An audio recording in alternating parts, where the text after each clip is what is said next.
ऐसे कौन कौन से मोती हैं जो उस अग्रीमेंट को चाहिए ताकि वो एक वैलिड कॉन्ट्रैक्ट बन जाए। जब ये दोनों चीजें हो जाती हैं तो कॉन्ट्रैक्ट का पहला फाउंडेशन स्टोन क्रिएट हो जाता है। लॉफुल कंसीडरेशन होना चाहिए विच इज क्विड प्रो क्यो, हम डिटेल में अभी पढ़ेंगे। अगर पार्टीज कॉन्ट्रैक्ट में एंटर करना चाहती हैं तो इसके पीछे यार एलिजिबिलिटी क्राइटेरिया क्या है? दैट इज द कंसीडरेशन जो एक एसेंशियल फैक्टर है कॉन्ट्रैक्ट लॉ का। Hello everyone, welcome to an amazing channel of PW CLAT. I am advocate Mansi Jain.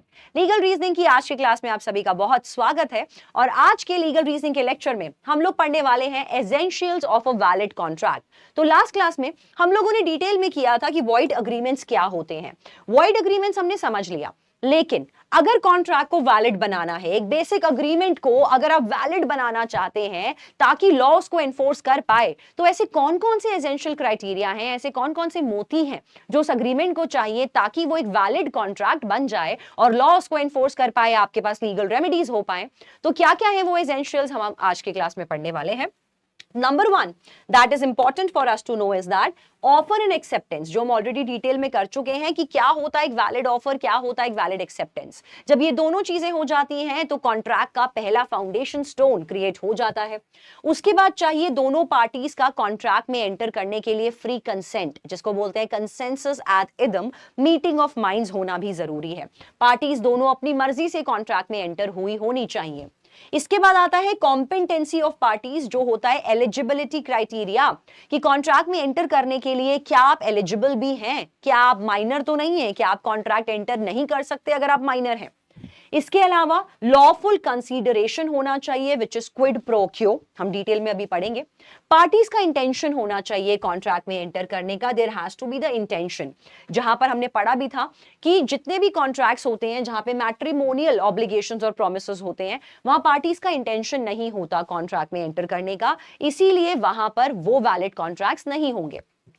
Last, contract should not be expressly declared void, contract expressly law उसको void declare ना करे, ये होना भी जरूरी है। इसके अलावा लॉफुल ऑब्जेक्ट होना भी जरूरी है। कॉन्ट्रैक्ट का जो पर्पस है, जो ऑब्जेक्ट है, वो लॉफुल होना चाहिए। अगर वो कॉन्ट्रैक्ट का पर्पस या ऑब्जेक्ट ही अनलॉफुल है तो कॉन्ट्रैक्ट आपका वॉइड एब इनिशियो हो जाएगा। इन सभी फीचर्स को अब हम एक एक करके डिटेल में पढ़ेंगे। अगर आप किसी के साथ कॉन्ट्रैक्ट में एंटर कर रहे हैं और उसमें से इनमें से कोई भी एसेंशियल माइनस हो जाएगा, मतलब ऑफर एक्सेप्टेंस तो है लेकिन कंसेंट फ्री नहीं था, ऑफर एक्सेप्टेंस तो है लेकिन कॉम्पिटेंसी नहीं था, ऑफर एक्सेप्टेंस तो है लेकिन आपका जो कॉन्ट्रैक्ट था वो लॉ के हिसाब से फॉरबिडन था या इलीगल था या वॉइड था, तो ऐसे सिनेरियोज में ये आपका वैलिड कॉन्ट्रैक्ट नहीं होता, ये आपका इनवैलिड कॉन्ट्रैक्ट में कन्वर्ट हो जाता है। तो आज हम जानेंगे कि ऐसे कौन कौन से पॉइंटर्स हैं जो आपके कॉन्ट्रैक्ट को वैलिड कॉन्ट्रैक्ट बना सकते हैं। Number one is offer and acceptance, we have duly covered that point. Second point से स्टार्ट करते हैं, that is the intention to enter into the agreement, कि पार्टीज का क्या एक्चुअली में इंटेंशन था कि यार चलो मिलके कॉन्ट्रैक्ट बनाते हैं। क्या पार्टीज का ये इंटेंशन था या पार्टी सिर्फ मुंह जुबानी प्रोमिसेस कर रही थी। जैसा कि हम लोगों ने पहले डिस्कस किया था कि सपोजेडली आज मैं आपको प्रॉमिस करती हूं कि मैं आपके घर पे डिनर करने आऊंगी, और क्योंकि मुझे आपके घर पे डिनर करने आना था, आपने मेरे लिए बहुत अच्छा खाना बना के रखा, बहुत एक्सपेंसिव वाइन मंगवा के रखी, बहुत सारा खर्चा आपने मेरे लिए किया, लेकिन मैं आपके घर पे नहीं आई, तो क्या आप मुझे सू कर सकते हो? क्योंकि मानसी मैम ने अपने प्रॉमिस से मुकर गई है, अपना प्रॉमिस पूरा चेंज कर दिया है। नहीं, क्योंकि वो बन जाएगा आपका एक सोशल अग्रीमेंट।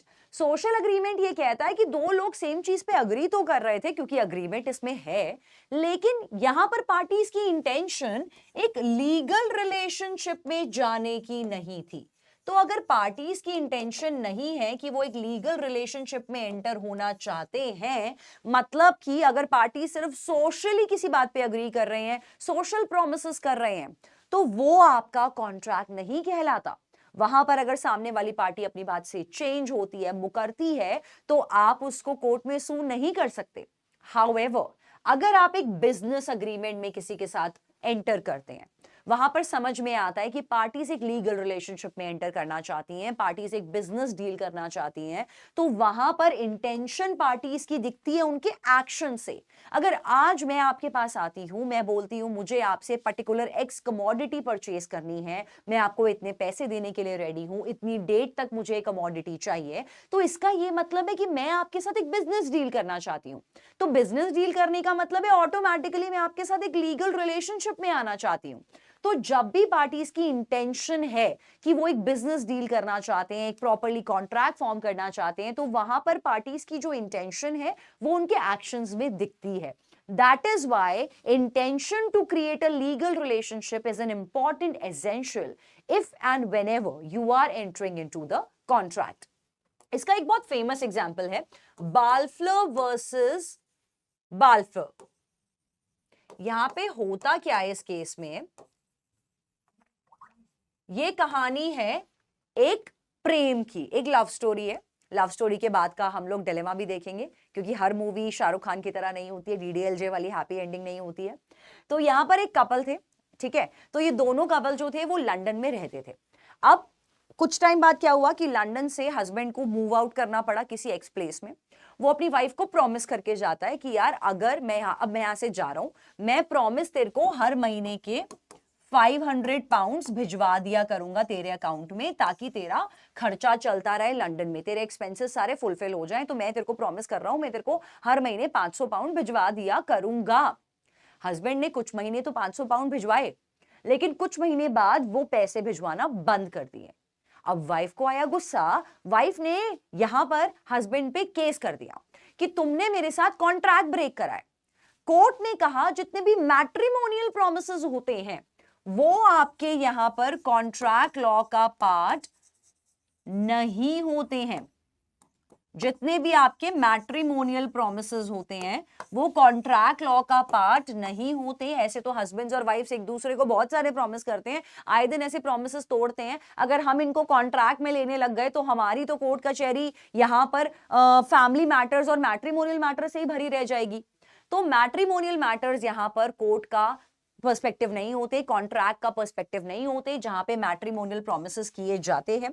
क्योंकि यहाँ पे पार्टीज का इंटेंशन लीगल रिलेशनशिप में आने का नहीं होता, वो डे टू डे रिलेशनशिप्स होते हैं। तो ये ध्यान देने वाली बात है कि जब भी पार्टीज का इंटेंशन नहीं है लीगल रिलेशनशिप में आने का, तो उस केस में वो कॉन्ट्रैक्ट नहीं माना जाएगा। अब आप सोचेंगे कि मैम कभी कभी हमने ये भी सुना है कि यार डिवोर्स के केसेस में हस्बैंड कोर्ट में प्रॉमिस करता है कि मैं वाइफ को इतनी मेंटेनेंस दूंगा, इतनी एलिमनी दूंगा। तो वो क्या बातें हैं, वो पोस्ट मैट्रिमोनियल चीजें हैं, वो डिवोर्स सेपरेशन वाले प्रोमिसेस हैं। वहां पर प्रॉपर्ली एक सेटलमेंट डीड बनती है, वहां पे प्रॉपर्ली कॉन्ट्रैक्ट बनता है। हम लोग बात कर रहे हैं अभी निजी जिंदगी की लोगों की, जब एक्चुअली हस्बैंड वाइफ मैरिड हैं। तो वो वाले प्रोमिसेस जो भी होते हैं वो कॉन्ट्रैक्ट लॉ का पार्ट नहीं होते, जैसा कि हमने फेमस देखा बाल्फर वर्सेस बाल्फर केस में। इसके बाद इंपॉर्टेंट पॉइंट क्या है, the competency of the parties to enter into the contract. Competency क्या बोलता है कि यार पार्टीज को अगर कॉन्ट्रैक्ट में एंटर करना है तो इसके पीछे what is the eligibility criteria.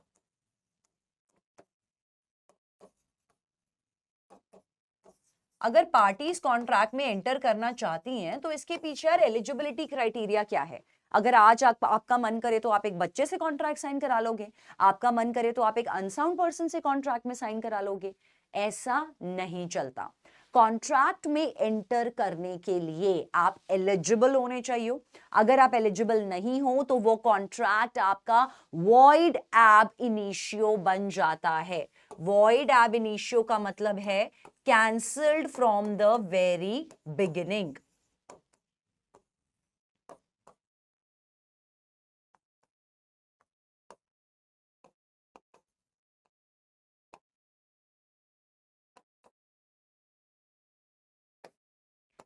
मतलब कि अगर आज आप कॉन्ट्रैक्ट में एंटर करोगे एक ऐसे पर्सन के साथ जो इनकम्पिटेंट है कॉन्ट्रैक्ट में एंटर करने के लिए, तो उस केस में वो कॉन्ट्रैक्ट बनते के साथ ही कैंसिल माना जाएगा। उस कॉन्ट्रैक्ट की कोई वैल्यू नहीं है और आप उस कॉन्ट्रैक्ट को कोर्ट में एनफोर्स भी नहीं कर पाओगे। एनफोर्स करने का मतलब है आप ऑपोजिट पार्टी को कोर्ट ले जाके सू भी नहीं कर पाओगे, डैमेजेस भी नहीं ले पाओगे, पैसे भी नहीं ले पाओगे। अल्टीमेटली आपका टाई टाई फिश हो जाएगा। तो ये समझना बहुत ज्यादा जरूरी है कि एलिजिबिलिटी क्राइटेरिया क्या है, कॉम्पिटेंसी क्या होती है जब कभी भी आपको कॉन्ट्रैक्ट में एंटर करना है। इसके बारे में सेक्शन 10 ऑफ कॉन्ट्रैक्ट एक्ट ये कहता है कि पार्टीज को कंपीटेंट होना बहुत जरूरी है कॉन्ट्रैक्ट में एंटर करने के लिए। अब क्या है वो कॉम्पिटेंसी क्राइटेरिया, समझ लेते हैं। सेक्शन 11 में लिखा है वो कॉम्पिटेंसी क्राइटेरिया। ऑब्वियसली ये सारे के सारे सेक्शंस आपके इंडियन कॉन्ट्रैक्ट एक्ट के सेक्शंस हैं।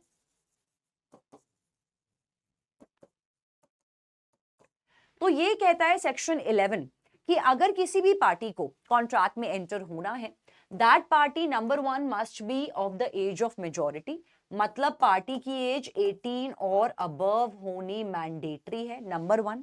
तो मतलब अगर आप किसी भी ऐसे शख्स के साथ कॉन्ट्रैक्ट करोगे जो 18 साल से नीचे का है, वो कॉन्ट्रैक्ट ऑटोमेटिकली कैंसिल हो जाएगा, आपको कोई पैसे नहीं मिलेंगे, कोई बेनिफिट नहीं मिलेगा, आपके पैसे जो आपने अगर उसको दिए भी हैं वो भी वापसी नहीं मिलेंगे। इसका एग्जाम्पल अभी मैं डिस्कस करूंगी। सेकेंड है आपका the person must be of a sound mind. Sound mind का मतलब है कि वो पर्सन अनसाउंड नहीं होना चाहिए, मेंटली रिटार्डेड नहीं होना चाहिए, मेंटली चैलेंज नहीं होना चाहिए। अगर कभी कभी ऐसे भी सिनेरियोज होते हैं कि जिसमें इंसान को फिट्स आते हैं, कि मतलब दौरे पड़ते हैं जिसमें वो कुछ टाइम तो अनसाउंड होता है, कुछ टाइम तो साउंड होता है। तो अगर पर्सन ने वो कॉन्ट्रैक्ट किया जब वो साउंड था, तब तो वो कॉन्ट्रैक्ट वैलिड है। अगर उसने उस टाइम पे वो कॉन्ट्रैक्ट किया जिस टाइम पे वो अनसाउंड था, तो वो कॉन्ट्रैक्ट आपका इनवैलिड कॉन्ट्रैक्ट में चला जाएगा। अब कौन प्रूफ करेगा? अगर आपके साथ ऐसा धोखा हुआ है तो आप प्रूफ करोगे कि यार कॉन्ट्रैक्ट साइन करते टाइम ये इंसान साउंड था, साउंड स्टेट में था, इसने अपने होशो आवाज में कॉन्ट्रैक्ट साइन किया है। तो नेट नेट क्राइटेरिया क्या निकलता है कि अगर पर्सन अनसाउंड है तो वो कॉन्ट्रैक्ट आपका कैंसिल मान लिया जाएगा। थर्ड, जिन भी लोगों को लॉ ने डिस्क्वालीफाई नहीं किया कॉन्ट्रैक्ट करने से। अब आप सोचोगे मैम डिस्क्वालीफाई किन लोगों को करते हैं कॉन्ट्रैक्ट करने से? करते हैं जो लोग बैंकरप्ट होते हैं, जो लोग पूरा सरकार का पैसा लेके भाग जाते हैं, जो लोग क्रिमिनल्स होते हैं, उनको लॉ एडहेयर करता है कॉन्ट्रैक्ट में एंटर करने से। और गलती से अगर आप ऐसे लोगों के साथ कॉन्ट्रैक्ट में एंटर कर गए तो फिर भगवान ही आपका मालिक है, आपको कोई डैमेजेस नहीं मिलेंगे, कोई कॉम्पेंसेशन नहीं मिलेगा। तो इसका एक फेमस केस लॉ है जिसका नाम है मोहरी बीबी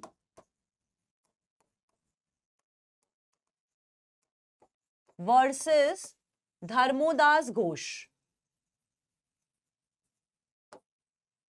इस फेमस केस लॉ में क्या हुआ था कि ये जो धर्मोदास घोष था ये माइनर था, ये अपने आप को प्रिटेंड करता है कि मैं 18 का हूं जबकि इसकी एज 17 समथिंग होती है।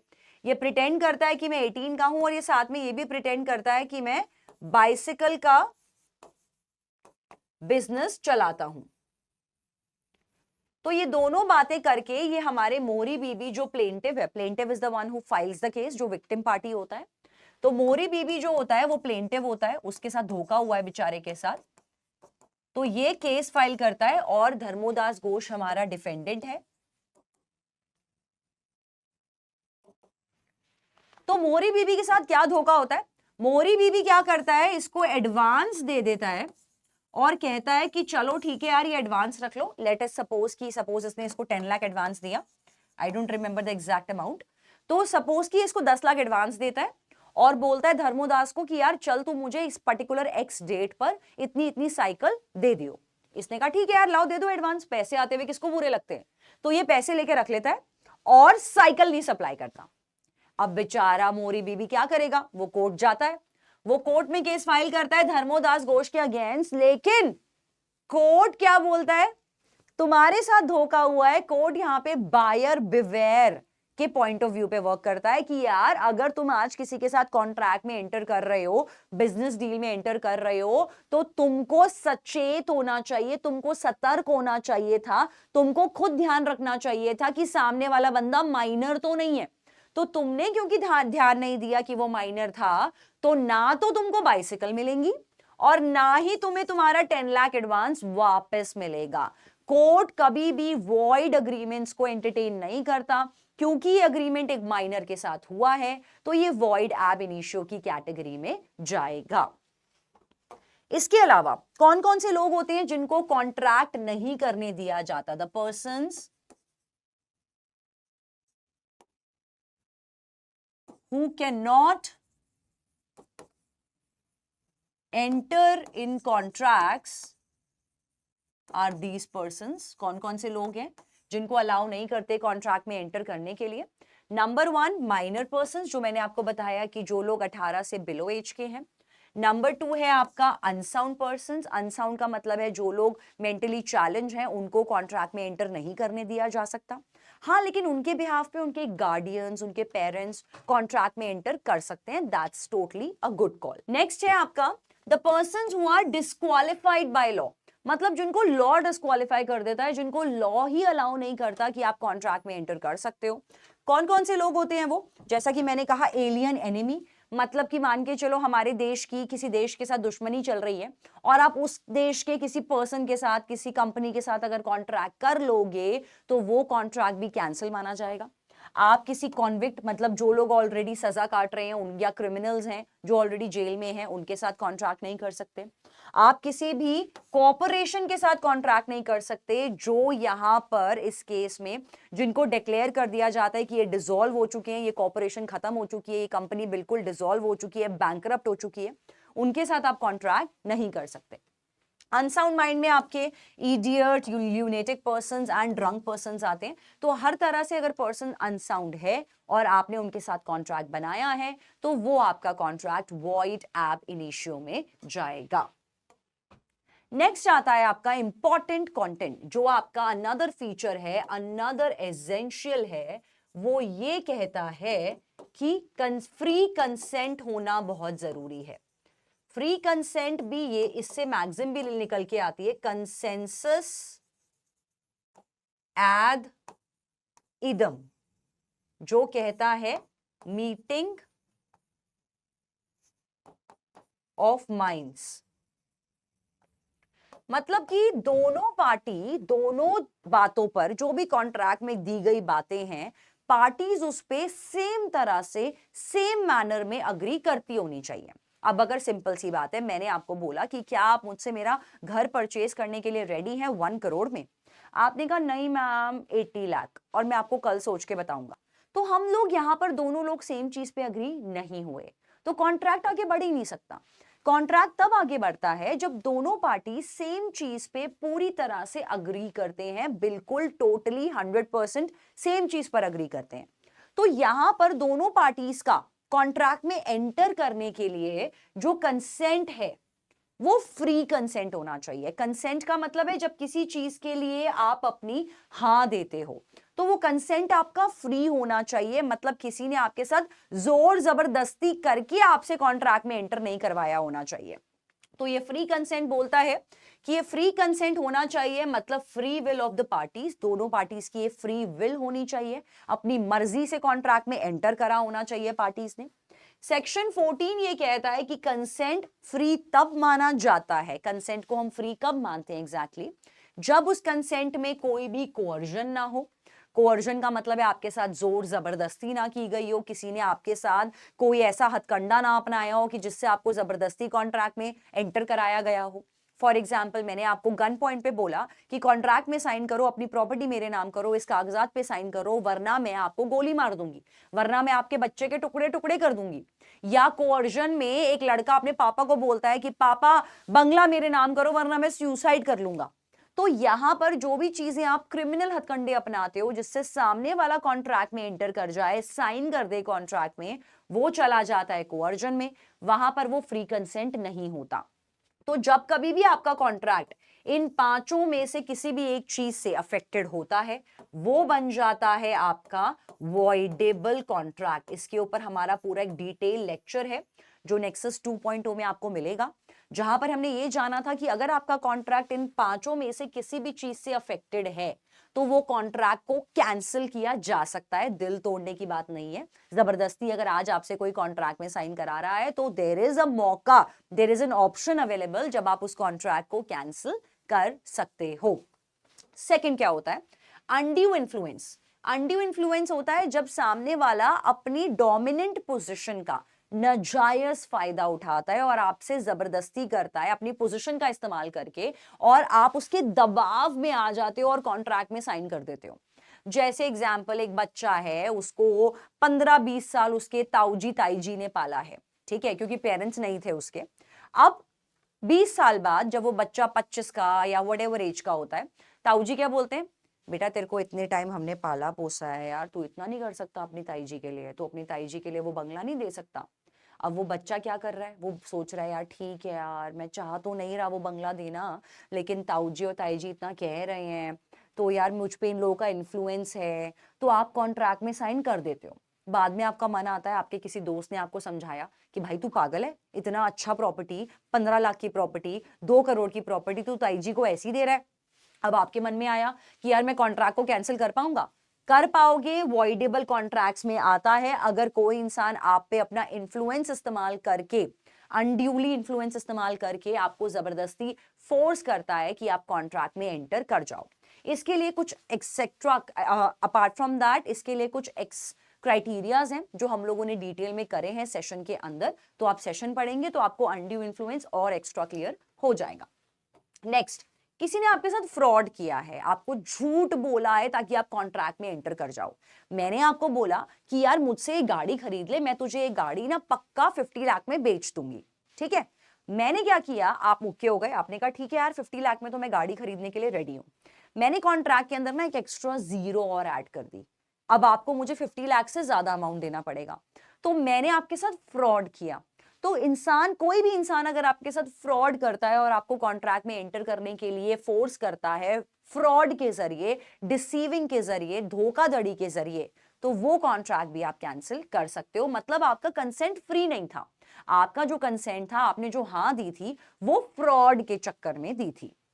नेक्स्ट है मिस रिप्रेजेंटेशन, मतलब जब आप गलती से गुमराह हो जाते हो। मिस रिप्रेजेंटेशन और फ्रॉड में बहुत ज्यादा सिमिलैरिटीज हैं, बस इतना फर्क है कि मिस रिप्रेजेंटेशन में जो इंसान आपको फॉल्स इंफॉर्मेशन दे रहा होता है, उस इंसान को भी नहीं पता होता, वो भी बकासूर होता है, वो भी बेकसूर होता है, उसको भी नहीं पता होता कि मैं गलत इंफॉर्मेशन दे रहा हूं। अब क्योंकि उसने गलती से गलत इंफॉर्मेशन दे दी, आप गलत इंफॉर्मेशन से इन्फ्लुएंस हो गए, आपने कॉन्ट्रैक्ट में साइन कर दिया, तो लेटर ऑन अगर आपको जैसे ही वो तथ्य और सत्य के बारे में पता चले, आप कॉन्ट्रैक्ट को कैंसिल कर सकते हो under miss representation. It will come in the voidable contracts. Next होता है मिस्टेक।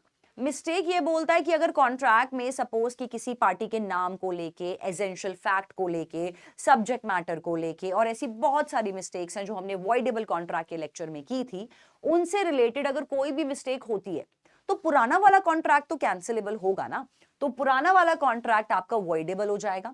और क्योंकि आप मिस्टेक के इंप्रेशन में थे, इसीलिए आपने कॉन्ट्रैक्ट साइन किया था, तो आपका कंसेंट यहां पर फ्री कंसेंट नहीं माना जाता। तो एसेंशियल ये कहता है कि अगर आपको कॉन्ट्रैक्ट में एंटर करना है तो आपको कॉन्ट्रैक्ट में जो हाँ देनी है अपनी, वो फ्री होनी चाहिए, वो इन पांचों में से किसी भी चीज से टेंटेड और इन्फ्लुएंस्ड नहीं होनी चाहिए। नेक्स्ट आता है आपका लॉफुल ऑब्जेक्ट। ऑब्जेक्ट का मतलब है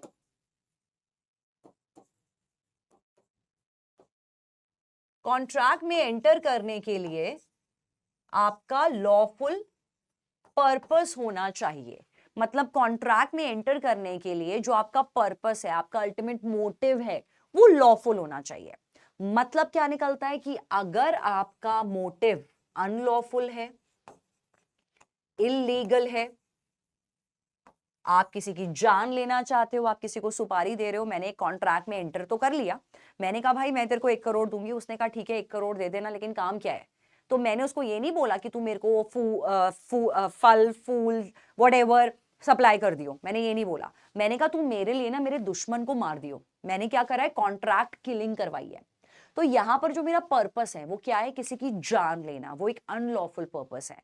तो जब कभी भी आप कॉन्ट्रैक्ट बनवाते हो जिसमें आपका पर्पस, आपका मोटिव अनलॉफुल होता है, तो वो कॉन्ट्रैक्ट भी आपका इनवैलिड या फिर वॉइड अग्रीमेंट की कैटेगरीज में जा सकता है। तो यहां पर अगर कॉन्ट्रैक्ट बनाते टाइम आपका जो पर्पस था वो फ्रॉडुलेंट था, आपकी जो इंटेंशन थी वो इलीगल थी, या आपकी इंटेंशन इमोरल थी, या पब्लिक पॉलिसी के अगेंस्ट थी, या कोई भी चीज उसमें अनलॉफुल थी, तो ये कॉन्ट्रैक्ट आपका टोटली यहां पर अनलॉफुल ऑब्जेक्ट में चला जाएगा। इसका बहुत ज्यादा स्ट्रेच पर हमने डिटेल करा है वॉइड अग्रीमेंट्स के अंदर। इसमें बहुत सारी कैटेगरीज हैं, 7 to 8 कैटेगरीज हैं जो वॉइड अग्रीमेंट्स में जाती हैं। Restraint of marriage, restraint of trade, restraint of legal proceedings, unlawful agreements, immoral agreements. इसका डिटेल अगेन आपको मिलेगा नेक्सस 2.0 बैच में, जहां पर हमने वॉइड अग्रीमेंट्स को फुल ऑन स्ट्रेच में डिटेल में किया है। तो go on and watch that lecture ताकि आपका वॉइड अग्रीमेंट्स का टॉपिक भी सॉलिड हो जाए।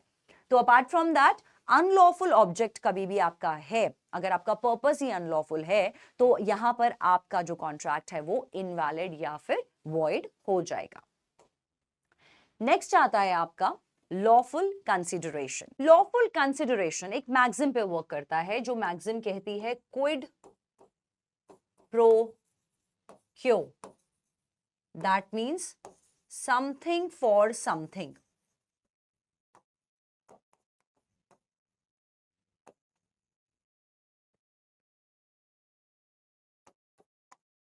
It majorly works on a barter system. आपने बार्टर सिस्टम के बारे में सुना होगा। हिस्टोरिकल टाइम्स में ऐसा होता था, जब तक करेंसी नहीं आई थी तो लोग क्या करते थे, आपस में गुड्स एक्सचेंज करते थे कि यार अगर इस इंसान को, एक पर्सन है, उसको चावल चाहिए, दूसरे वाले को वीट चाहिए, तो वो लोग क्या करते थे, एक्सचेंज कर लेते थे कि चल यार तू मुझसे चावल ले ले, तू मुझसे गेहूं ले ले, या फिर तेरे को मोती चाहिए, मुझे चावल चाहिए, तो तू मुझसे मोती ले ले, बदले में तू मुझसे चावल ले ले। तो इस तरह से होता था बार्टर सिस्टम। लेकिन अब तो करेंसी आ गई है, तो अब क्या होता है, लॉफुल कंसिडरेशन होता है। कंसिडरेशन ये कहता है कि यार मैं कुछ दूंगा, बदले में तू मुझे कुछ देगा। तो कॉन्ट्रैक्ट लॉ इस कंसिडरेशन पे बहुत ज्यादा वर्क करता है। मतलब सिंपल सी बात है कि आज यहां पर क्या क्या चीजें इन्वॉल्व हैं कि आप किसी को पैसे दो, बदले में या तो कोई आपको गुड्स देगा। अगर आज मैं आपसे कुछ चीजें खरीद रही हूं, मैं आपको पैसे दे रही हूं, बदले में आपसे कोई ना कोई गुड्स परचेज कर रही हूं, तो वो कॉन्ट्रैक्ट हो गया। चाहे वो कोई भी गुड्स हो, चाहे फ्रूट्स हो, वेजिटेबल्स हो, कोई टेक्सटाइल्स हो, कोई फैब्रिक हो, कोई गारमेंट्स हो, कुछ भी हो सकता है, या मशीनरी हो फॉर दैट नोट। इसके अलावा मैं आपसे बदले में सर्विसेज भी ले सकती हूँ, जिसमें आपके सारे जॉब्स आ जाते हैं। अगर आज आप किसी कंपनी के लिए काम कर रहे हैं, जॉब कर रहे हैं, तो आप अपनी सर्विसेज दे रहे हैं, बदले में वो आपको सैलरी दे रहे हैं, तो ये भी कंसिडरेशन होता है। तो कंसिडरेशन आप अपने गुड्स से भी दे सकते हो, सर्विसेज से भी दे सकते हो, बदले में आपको भी पैसे मिलेंगे।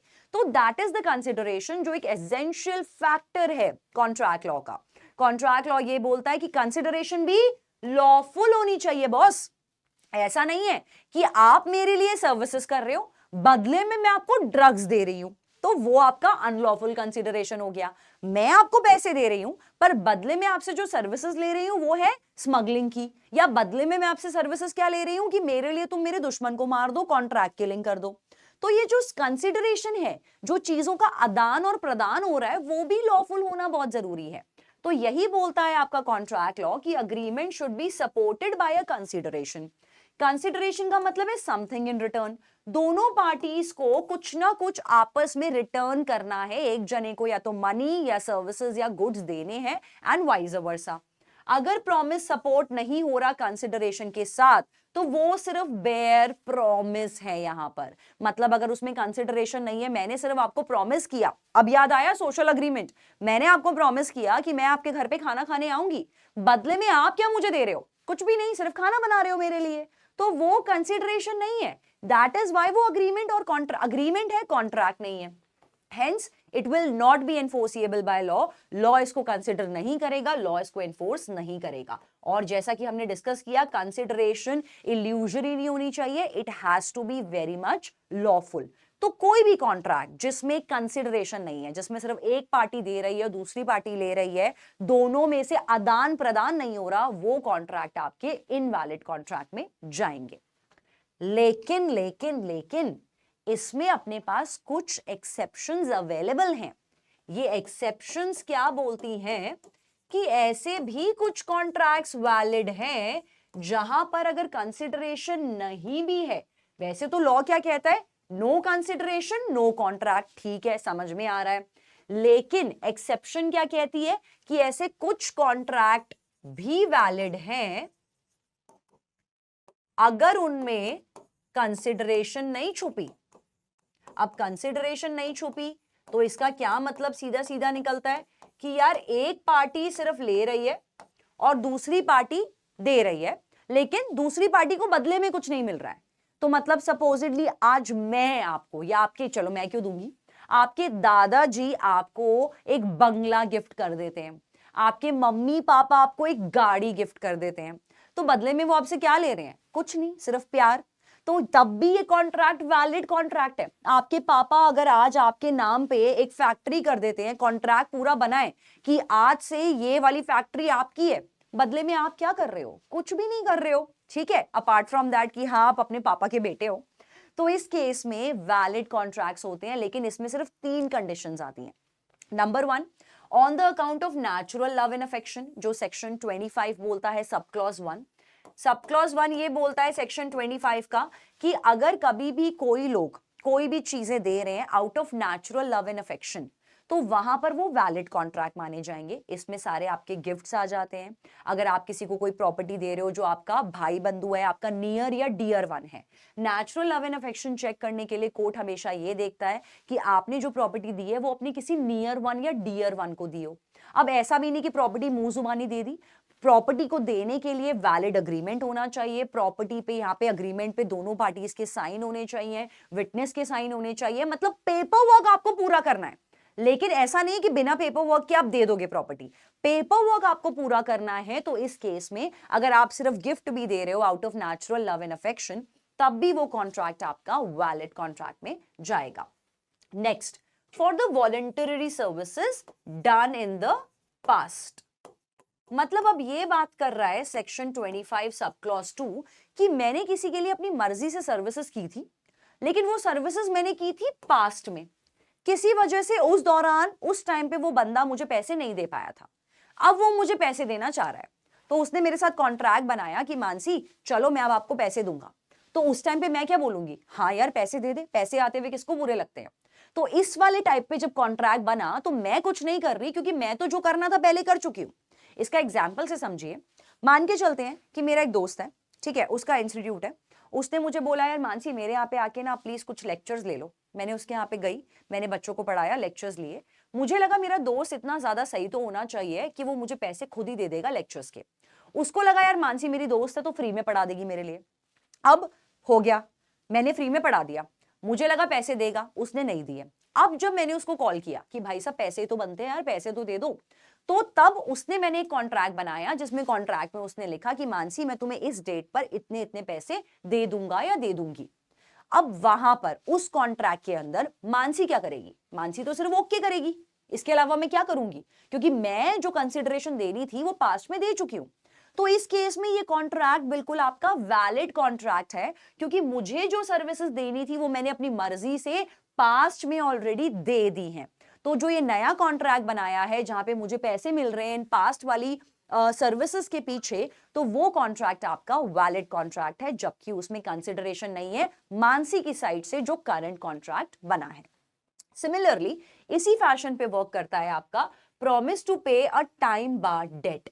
तो टाइम बार डेट का प्रॉमिस जो सब क्लॉज 3 में आता है वो ये कहता है कि सपोजिटली आज तुमने किसी को उधार दिया, ठीक है, अब आपने बोला कि मुझे 2 साल के बाद वापस ये उधार के पैसे चुका देना। 2 साल के बाद पर्सन ने वो पैसे उधार के नहीं चुकाए, लेकिन आप भी दरियादिल थे, आपने उसे कोर्ट में नहीं सू करा, किसी भी वजह से सू नहीं करा। सपोज आप लंदन चले गए 2 साल के लिए, 3 साल के लिए, आपने उसको पैसे नहीं दिए, आपने उससे पैसे नहीं मांगे, ना ही आपने उसे कोर्ट में सू करा। अब कोर्ट में सू करने का भी लिमिटेशन एक्ट के हिसाब से पर्टिकुलर टाइम होता है, वो टाइम खत्म हो गया तो अब आप उसको सू भी नहीं कर सकते। लेकिन अगला इंसान थोड़ा सा सही दिल का निकला, उसने आपके साथ एहसान फरामोशी नहीं करी, उसने कहा यार चल एक कॉन्ट्रैक्ट बनाते हैं, मैं तुझे इस डेट तक इतने इतने पैसे तेरे वापसी चुका दूंगा जो मैंने तुझसे उधार लिए। अब इस कॉन्ट्रैक्ट के अंदर आप क्या बोलोगे? ओके दे दे पैसे, पैसे आ रहे हैं तो आते हुए लक्ष्मी किसको बुरी लगती है। अब उस कॉन्ट्रैक्ट के अंदर क्योंकि आपने ओके कर दिया है तो आपकी तरफ से तो कोई कंसिडरेशन नहीं गई, क्योंकि आपने सिर्फ ओके किया है, पैसे तो वो इंसान चुका रहा है ना जिसने आपसे पहले उधार लिया। आपकी तरफ से इस कॉन्ट्रैक्ट के अंदर कोई कंसिडरेशन नहीं गई ओके के सिवा। तो इसके बावजूद भी ये कॉन्ट्रैक्ट बिल्कुल वैलिड कॉन्ट्रैक्ट है, क्योंकि ये कॉन्ट्रैक्ट किस चीज का था? अ प्रॉमिस टू पे अ टाइम बार डेट। सामने वाले इंसान ने वो डेट आपको वापस पे किया, वो उधार आपको वापस पे किया जो उसने पहले कभी आपसे लिया था। तो यहां पर आपकी तरफ से कंसिडरेशन ना होने के बावजूद भी ये कॉन्ट्रैक्ट टोटली आपका वैलिड कॉन्ट्रैक्ट के अंदर जाएगा। तो अदर देन दैट, इन तीनों सिनेरियोज के अलावा कोई भी और कॉन्ट्रैक्ट बनेगा तो उसमें कंसिडरेशन होना बहुत जरूरी है, क्विड प्रो क्यो होना जरूरी है, समथिंग फॉर समथिंग होना जरूरी है, दोनों पार्टीज को एक्सचेंज करना जरूरी है, सर्विसेज, मनी और goods. That is the basic essential of contract act. तो ये थे कुछ वैलिड एसेंशियल्स जो हम लोगों ने पढ़े जब हमने ये जाना कि इन सारे एसेंशियल्स के चलते अगर ये सारे एसेंशियल्स किसी भी अग्रीमेंट में फिट हो जाते हैं,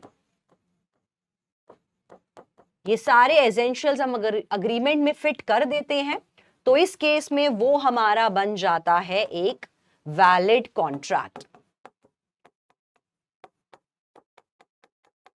तो इस चीज का खास ध्यान रखें, जब जब आपका कॉन्ट्रैक्ट वैलिड होगा तभी उसको लॉ इन्फोर्स करेगा। अगर आपका कॉन्ट्रैक्ट इनवैलिड है तो आपको कोई भी लीगल रेमेडीज नहीं मिलेंगी, ना ही आप उस कॉन्ट्रैक्ट को इन्फोर्स कर पाएंगे।